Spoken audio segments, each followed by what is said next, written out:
Hi friends, welcome to Nagas Media. இன்னைக்கு நம்மளுடைய சேனல்ல ஒரு சூப்பரான vlog பார்த்தலாம். ஐயோ ஓப்பனிங்லயே நான் சொல்றேன் டேய் நான் சும்மா வேடிக்கை பார்த்துட்டு இருக்கேன் ஓப்பனிங் ஒன்று எடுத்துக்கொடுறானா இவர் வீடியோ எடுக்கும்போது பார்த்தீங்கன்னா சிரிச்சு ஏதோ காமெடி எல்லாம் பண்ணி என்னையும் சிரிக்க வச்சுட்டு இருந்தாரு. நம்மளோட நாகாஸ் ஒலிலேச்சரில் பார்த்தீங்கன்னா சூப்பரான ப்ராடக்ட்ஸ் எல்லாமே இருக்குது. என்னென்ன ப்ராடக்ட் இருக்குது அப்படின்றது எல்லாமே நான் உங்களுக்கு கமெண்ட்டில் பின் பண்ணுறேன். வாட்ஸ்அப் நம்பரும் கொடுக்குறேன். Weight loss combo, calcium and iron powder, immunity booster, hair oil, skin oil, glow serum, குங்குமாதி சீரம், லிப் லைட்டனிங் க்ரீம்.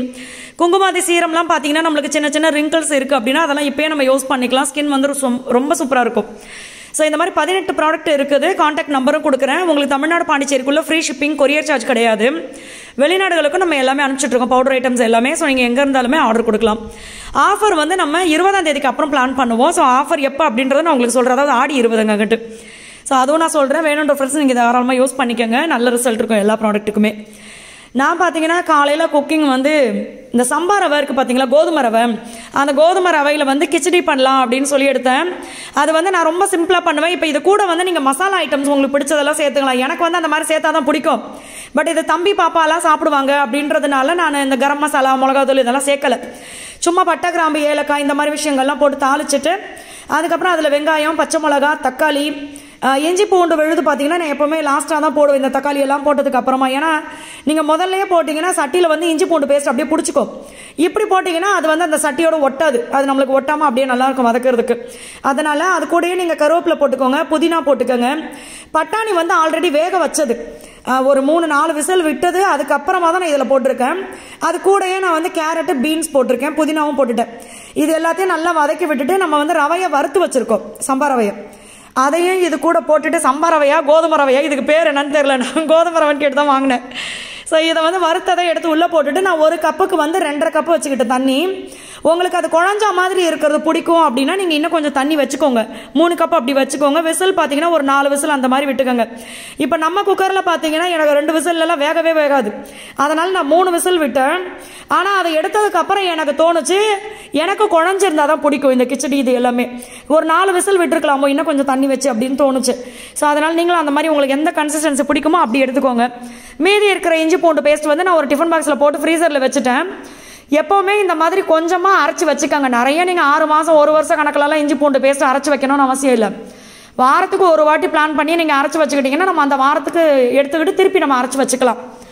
இன்னும் கேட்டால் ஃப்ரெஷ்ஷாக அரைக்கிறது தான் நல்லதுங்கிறாங்க. நம்ம இருக்கிற பிஸியில் பார்த்தீங்கன்னா இப்படி அரைச்சி வச்சா தான் செட் ஆகும். அதுக்கப்புறம் பாத்திரம் இருக்கிறத வந்து அப்பப்போ விளக்கிடுறது.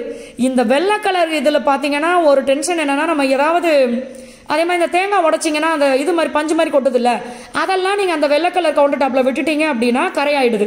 இது வந்து நம்ம வீட்டில் இருக்கிறது. பட் மற்றவங்களோட இது எப்படின்னு எனக்கு தெரியல. நம்ம போட்டது அந்த மாதிரி இருக்குது. அதனால் அப்பப்போ கழுவிடுறது. அப்பப்போ கழுவுனா நம்மளுக்கு வேலையும் நிம்மதியாக இருக்கும், முடிச்சிட்டோம் அப்படின்றதுனால.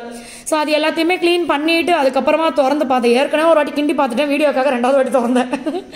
சூப்பராக இருந்துச்சு. அடியே பிடிக்கல, கொஞ்சம் கூட அடி பிடிக்கல, நல்லா இருந்துச்சு.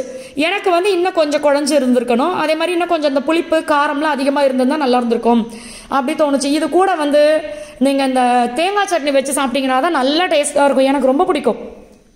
அதுக்கப்புறமா பார்த்தீங்கன்னா நான் அதை சாப்பிட்டுட்டு இது என்ன பண்ணேன்னா, அந்த பனானா இருக்குது பார்த்தீங்களா, அதில் வந்து குழந்தைங்களுக்கு நீங்கள் ஐஸ்கிரீம் மாதிரி செஞ்சு கொடுக்கலாம். வெளியிலலாம் வாங்கியே கொடுக்காதீங்க. அதெல்லாம் எப்பயாவதுன்னா ஓகே. சில பிள்ளைங்க சாப்பிட்டுட்டு அதை டெய்லி கேட்க ஆரம்பிக்கிறாங்க. அவங்களுக்கெல்லாம் நீங்கள் இந்த மாதிரி செஞ்சு கொடுத்துருங்க. வாழைப்பழம் அதில் நான் ஊற்றுனது வந்து வெல்லம் பாகு, அடுத்து கொஞ்சோண்டு பால் ஊற்றிக்கலாம். அந்த பாலோட மேலே ஆடை கிடைக்கும் பார்த்தீங்களா, அதெல்லாம் போட்டு அரைச்சிங்கன்னா டேஸ்ட்டு ரொம்ப சூப்பராக இருக்கும். இதை நல்லா அரைச்சிருங்க. இது ஒரு மெத்தட். நீங்கள் வந்து அப்படியே ஃப்ரீஸ் பண்ணி கொடுக்கலாம். இன்னொன்று வந்து பனானாவை தோலை நீக்கிட்டு ஒரு டப்பாவில் போட்டு மூடி ஃப்ரீசரில் வைங்க. எவ்வளோ திக்காக அரைச்சிருக்க பாருங்களேன். அந்த மாதிரி அரைச்சி தான் நான் ஊற்றி வைப்பேன். நீங்கள் பனானாவை வந்து ஃப்ரிட்ஜில் வச்சுட்டு அதை ஃப்ரீஸ் பண்ணி எடுத்து அதை வந்து நீங்கள் மிக்சியில் போட்டு அடித்து கூட நட்ஸு இதெல்லாம் சேர்த்துக்கலாம், ஹனி சேர்த்துக்கலாம், வெல்லம் சேர்த்துக்கலாம், பால் இந்த மாதிரி போட்டு நல்லா அடிச்சுட்டு நம்ம வந்து அப்படியே சூப்பராக இருக்கும். இந்த கப் ஐஸ்லாம் கொடுக்குறாங்களா அந்த மாதிரியும் நீங்கள் கொடுக்கலாம். நான் வந்து இந்த மோல்டு வாங்கினதுலேருந்து செய்யவே இல்லை, அதனால் இப்படி கொடுக்குறேன். இப்போ இது நல்லா ஃப்ரீஸ் ஆனதுக்கு அப்புறமா ஒரு கப்பில் வந்து டார்க் சாக்லேட்டை மெல்ட் பண்ணி ஊற்றி வச்சுக்கிட்டு இதை நம்ம அப்படியே அந்த குச்சி ஐஸ் இருக்கு இல்லையா அதை எடுத்து இதுக்குள்ளே நீங்கள் வச்சுக்கணும். அந்த டார்க் சாக்லேட் இருக்குல்ல அதுக்குள்ளே அப்படி முக்கி எடுத்துட்டீங்க அப்படின்னா சூப்பராக இருக்கும். அதனால அந்த மாதிரி நீங்கள் சாக்லேட் சேர்ந்த மாதிரி இவங்களுக்கு கொடுக்கலாம். இது பார்த்தீங்கன்னா பானகம் செய்யறதுக்கு இது வந்து நம்மளுக்கு பெரிய நெல்லிக்காய், கொஞ்சோண்டு லெமன் ஜூஸ், சுக்கு, ஏலக்காய், அது கூடயே நீங்க போடணும்னா வெள்ளை கரைசலும் போட்டுக்கலாம். எல்லாத்தையும் அரைச்சிட்டு அதை ஃபில்டர் பண்ணி எடுத்து வச்சிருக்கேன். டெய்லி கேட்கறதுனால அதுல இருந்து ஒரு 4-5 கியூப் எடுத்து அதுக்கு ஏற்ற மாதிரி தண்ணியை போட்டு சில்லுன்னு இருக்கும், குடிக்கிறதுக்கு உடம்புக்கும் நல்லது, அதனால அந்த மாதிரி பண்ணி வச்சிருக்கேன். அதுக்கப்புறமா பாத்தீங்கன்னா கீழே இந்த இடத்த வந்து அப்பப்போ வந்து பெருக்கி வச்சுப்போம். இதுக்கு மட்டுமே வச்சிருக்கிற தொடப்பம். இதை நல்லா பெருக்கி விட்டுட்டு அதுக்கப்புறம் தண்ணியை ஊற்றி நல்லா அடிச்சு கழுவி விட்டோம்னா இந்த வெயிலுக்கு நல்லா காஞ்சிரும். அதுக்கப்புறமா தான் பார்த்தீங்கன்னா நம்ம வந்து கொப்பரை வருது அப்படின்னு சொல்லியிருக்காங்க. அதனால அதுக்கப்புறமா அந்த கொப்பரையை காயப்படுவோம். ஸோ இது எல்லாத்தையுமே நான் பெருக்கிட்டு அதுக்கப்புறம் தண்ணியை ஊற்றி நல்லா அதை க்ளீன் பண்ணி விட்டுட்டு அதுக்கப்புறமா நம்ம காய விட்டு அதுக்கப்புறம் இந்த வேலையை பார்க்கணும். ஸோ அந்த சைடு அந்த வேலையை முடிச்சுட்டு இது பார்த்தீங்கன்னா என் பாப்பாவும் தம்பியும் பார்த்தீங்கன்னா வீட்டில் இருக்கிற எல்லா ரூம்லையும் சொப்பு ஜாமான் கிடக்குது. அது இல்லாமல் கார் பார்க்கிங்ல சொப்பு ஜாமான் கிடக்குது. வீட்டு பின்னாடி நம்ம செடி வைக்கிற இடத்துல பார்த்தோம்னா அந்த இடத்துல சொப்பு ஜாமான் கிடக்கும். இந்த மாதிரி எல்லா இடத்துலையும் பண்றாங்க. எங்க மாமியார் வீட்டில் இருக்கும்போது பார்த்தீங்கன்னா அவங்க கிளீன் பண்ணுவாங்க, அவங்க வெளியில இருக்கும்போது நான் பெருக்கிட்டு இருப்பேன்.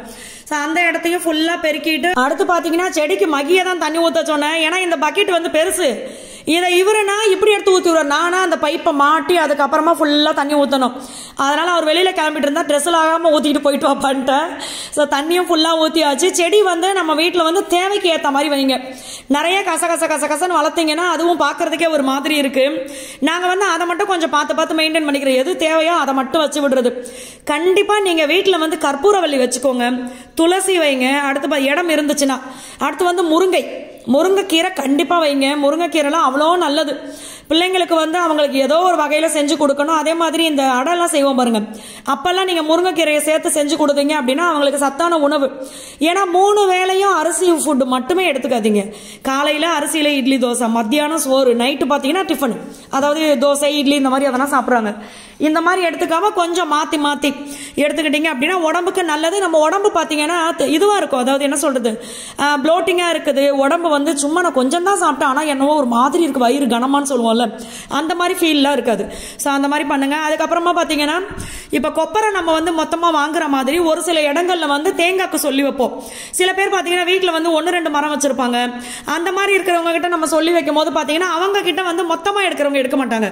ஸோ அவங்க வந்து மூட்டையில் நம்மளுக்கு கொண்டு வந்து கொடுப்பாங்க. அப்ப அதையுமே பாத்தீங்கன்னா கொஞ்சம் நிறைய சேர்ந்ததுக்கு அப்புறமா அதையும் நாங்க வெட்டி வந்து காய போட்டுருவோம். எதுக்கு இந்த அளவுக்கு பார்த்து பண்றதுன்னா அது சல்ஃபர் இல்லாம நம்மளுக்கு வேணும். நம்மளுடைய ஆயில் ஐட்டம்ஸ் எல்லாமே பாத்தீங்கன்னா சல்ஃபர் இல்லாத கோகனட் ஆயில் தான் நம்ம யூஸ் பண்றது. குக்கிங்க்கு கொடுக்கறதும் நம்ம வந்து சல்ஃபர் இல்லாத ஆயில். அதனாலதான் இப்ப குக்கிங் ஆயில்லாம் பாத்தீங்கன்னா நிறைய ஃப்ரெண்ட்ஸ் வாங்கி இப்ப நம்மளுக்கு ஸ்டாக் இல்ல, குக்கிங் ஆயில் மட்டும் ஸ்டாக் இல்ல, மற்றது எல்லாமே இருக்குது. அதனால தான் இந்த தேங்காய் விஷயத்தில் எள்ளு விஷயத்துலலாம் நாங்கள் பார்த்து எடுக்கிறது. அதுக்கப்புறம் உள்ள வந்து பார்த்தோம்னா இந்த 4 சேர் பார்த்தீங்கன்னா ரொம்ப ஆசைப்பட்டு நானும் மகியும் வாங்கினோம். ஆனால் அதை நான் ஒவ்வொரு சேரையும் தட்டும் போது எவ்வளோ குப்பை வருது பாருங்க உள்ள. தம்பியும் பாப்பாவும் எடுத்து இந்த சேரை வந்து பஸ் மாதிரி விளையாடுவாங்க, ஆட்டோ மாதிரி விளையாடுவாங்க, டீச்சர் விளையாடுவாங்க. அப்போ இந்த இதுக்குள்ளெல்லாம் பார்த்தீங்கன்னா பாருங்க, நான் கொட்டும் போது ஒவ்வொரு சேருக்கு நடுவுலையும் பார்த்தீங்கன்னா ஒரு சின்ன கேப் இருக்கு, அது தெரியுதா, வளைய மாதிரி இருக்கும். அது உள்ள ஸ்பூன் கொண்டு எல்லா குப்பையும் கிடக்கு, சொப்பு ஜாமான், நரி, நாய், குதிரை எல்லாம் கிடக்கு. இப்போ அது எல்லாத்தையும் தட்டிட்டு திருப்பி நான் அந்த ஏரியாவை பெருக்கிட்டு அதுக்கப்புறம் இந்த குஷன்லாம் தட்டி எடுத்து போட்டுட்டோம் அப்படின்னா அந்த ஏரியாவே எனக்கு க்ளீன் ஆகிடும். ஸோ இதை வந்து வெள்ளை ஒரு சில ஃப்ரெண்ட்ஸ் கேட்பாங்க, வெள்ளை போடாதன்னு சொன்னேன், கேட்டிங்களா அப்படிம்பாங்க. நீங்கள் அப்பப்போ வீடு பெருக்கிறீங்க, அப்பப்போ வீடு முழுகிறீங்க அப்படின்னு சொல்லி. ஆனால் இதுதான் நம்மளுக்கு நல்லது என்னை பொறுத்த வரைக்குமே. ஏன்னா நம்ம வீட்டில் அழுக்காச்சு அப்படின்னா அது நம்மளுக்கு தெரியணும். தெரியாமல் போச்சுன்னா அந்த அழுக்கை எப்படி நம்ம க்ளீன் பண்ணுவோம், கருப்பு கலரு மெரூன் கலர் இப்படி போட்டால் நம்ம க்ளீன் பண்ணுறதுக்கு நம்மளுக்கு தெரியாது. ஃபர்ஸ்ட் க்ளீன் பண்ணணும்னு ஆசை இருந்துச்சுனாலும் அதான் அழுக்கில்லை அப்படின்னு தான் தோணும். ஆனால் ஒயிட் கலர் போட்டுட்டோம் அப்படின்னா நம்மளுக்கு அதை நல்லா க்ளீன் பண்ணுறதுக்கு ஈஸியாக இருக்கும். அதனால தான் நம்ம வீடு ஃபுல்லாக ஒயிட் கலர்லேயே போட்டது. மகியும் நானும் பேசிக்கிட்டு இருக்கோம். நிறைய பேர் பார்த்தீங்கன்னா வீடு ஃபுல்லாக ஒயிட்டில் இருக்குது, வெளியிலையாவது நீங்கள் கலர் பண்ணியிருக்கலாம் அப்படின்னு சொல்லுவாங்க. அப்போ பாப்பா பெரிய பொண்ணு ஆகும்போது அந்த நேரத்தில் வேணா வெளியில் மட்டும் கலர் பண்ணிக்கலாம், ஆனால் வீட்டுக்குள்ளே ஒயிட்டாக தான் இருக்கணும் அந்த பெயிண்டிங்லாம் அப்படின்னு சொல்லி தான் பேசியிருக்கோம். அதனால் இதெல்லாம் எடுத்துகிட்டு வந்து போட்டு அந்த ஜன்னல் ஓரமாக உட்காடுறோம் பாருங்க, அப்போது ட்ரெயின் ஒரு காற்று வரும் சிலுன்னு சூப்பராக இருக்கும். அதுக்கப்புறமா பார்த்தீங்கன்னா மை ப்ரூஸுடைய ஜிம் ஏரியா, இதில் வந்து இன்னும் 2-3 பொருள் வாங்கியிருக்காரு அந்த ஜிம்முக்கு வைக்கிறது அது இதுன்னு சொல்லிட்டு, ஏதோ செவுத்துலலாம் மாட்டணும்னு சொல்லி. அதெல்லாம் நான் மாட்டவே விடலை இது வரைக்கும். குடியிருந்த வீட்லேயும் மாட்ட விடலை. ஏன்னா அதுக்கெல்லாம் பெருசாக ஆணி அடிக்கணுன்ற மாதிரி இருக்கு, அதெல்லாம் போடாதரா மச்சான் அப்படின்ட்டு. இதை பார்த்தீங்கன்னா எப்போவுமே மகிய சொல்லுவாங்க, பாக்ஸிங் கற்றுக்கோ, அது வந்து உனக்கு கை நல்லா ஸ்ட்ரென்த்தாக இருக்கும், எவ்வளோ வெயிட் வேணாலும் நீ தூக்க முடியும், அதே மாதிரி உன்னுடைய ஃபுல் பாடியும் வந்து நல்லா ஸ்ட்ராங்காக இருக்கும், அதை பண்ணுன்னு சொல்லுவார். ஆனால் எனக்கு பார்த்தீங்கன்னா எனக்கு பிடிக்காது அப்படின்னா அந்த ஒரே இடத்துல நின்று ஒரு வேலை பார்க்க எனக்கு பிடிக்காது. எக்ஸசைஸ் பண்ணாலும் அந்த பழசில வீடியோலலாம் பார்த்தீங்கன்னா தெரியும், சேலஞ்ச் வீடியோ வெயிட் லாஸ்லலாம் பார்த்தீங்கன்னா நிறைய ஹெவியான ஒர்க் அவுட்லாம் பண்ணுவேன், டம்பிள்ஸ் தூக்கி பண்ணுவேன். எனக்கு அதெல்லாம் பிடிக்கும். இந்த பாக்ஸிங் மட்டும் ஏன்னே தெரியல, எனக்கு பிடிக்கவே பிடிக்காது. இந்த வேலை பார்க்கும்போதே என் புருஷர் ஒரு வேலையை பார்த்து விட்டான். என்ன சொன்னார்னா, பாக்ஸிங் பண்ணிட்டு நான் சொல்ற டைலாக் அப்படியே சொல்லு அப்படின்னு சொன்னாரு. நானும் பார்த்தீங்கன்னா பாக்ஸிங் பண்ணிட்டு அவர் சொன்னதை அப்படியே சொல்லிட்டேன். இவர் என்ன பண்ணிட்டாரு, எங்கள் அண்ணன் ஒருத்தருக்கு போய் அதை அமுச்சு விட்டாரு. டக்குன்னு அதை எடுத்து அட பாவி என்ன வேலை பார்த்துருக்கான் இவன் தோணுச்சு எனக்கு. பட் அண்ணா அதை வந்து பெருசாலாம் எடுத்துக்கல. இங்கே பாருங்க, ஏம்மா இந்த எக்ஸசைஸ் பண்ணும்போது பண்ணுற இது போடுற ட்ரெஸ்ஸானு நீங்கள் கேட்கலாம். இதெல்லாம் வந்து எப்பயாவது ஒரு நாள் தூக்குற மாதிரி ஆயிடுச்சு. ஏன்னா வேலை அதிகமாக இருக்குது. எனக்கே பார்த்தீங்கன்னா எனக்கு கொஞ்சம் ஹெவியாக ஃபீல் ஆகுது அப்படின்னா, கொஞ்சம் நம்மளுக்கு வந்து வெயிட் போடுதோ அப்படின்ற மாதிரி இருந்துச்சுன்னா நானே வெயிட் லாஸ் காம்போ எடுத்து ஒரு வாரம் குடிச்சிட்டு அதுக்கப்புறம் நார்மல் ஆகிக்குவேன். ஸோ அதனால் இதெல்லாம் வந்து இந்த மாதிரி க்ளீன் பண்ணும்போது தூக்கி வைக்கும் போது 2 தூக்குனா தான் அது உண்டு. அதெல்லாம் பார்த்தீங்கன்னா, ஆனால் வெயிட் ஃபஸ்ட்டு ஒரு பிளாக் தம்பிள்ஸ் தூக்குனால அது 15 கிலோ 2 மட்டும். இது எவ்வளோ மச்சான் அந்த பிளேட் போட்டது? 30 கிலோ. இதெல்லாம் வந்து தூக்குறதுக்கு எனக்கு ஈஸியாக தான் இருக்குது. ஏன்னா ஆல்ரெடி இதெல்லாம் நிறைய நான் தூக்கிட்டேன். இப்போ அதை எல்லாத்தையும் எடுத்து வச்சுட்டு இந்த ரூமையும் நான் க்ளீன் பண்ணிட்டேன் அப்படின்னா எனக்கு அந்த வேலை க்ளீனிங் வேலையெல்லாம் முடிஞ்சுது. இன்னும் இருக்குது, அதெல்லாம் இன்னைக்கு க்ளீன் பண்ண முடியாது, ஒவ்வொரு நாள் பண்ணிக்கலாம் அப்படின்னு விட்டுருக்கேன். ஸோ இந்த வீடியோ கண்டிப்பாக உங்களுக்கு பிடிச்சிருக்கும் அப்படின்னு நம்புறேன். அடுத்த விளாகில் பார்க்கலாம். நம்மளுடைய ப்ராடக்ட் லிஸ்ட் எல்லாமே நான் உங்களுக்கு கமெண்ட்டில் பின் பண்ணுறேன்.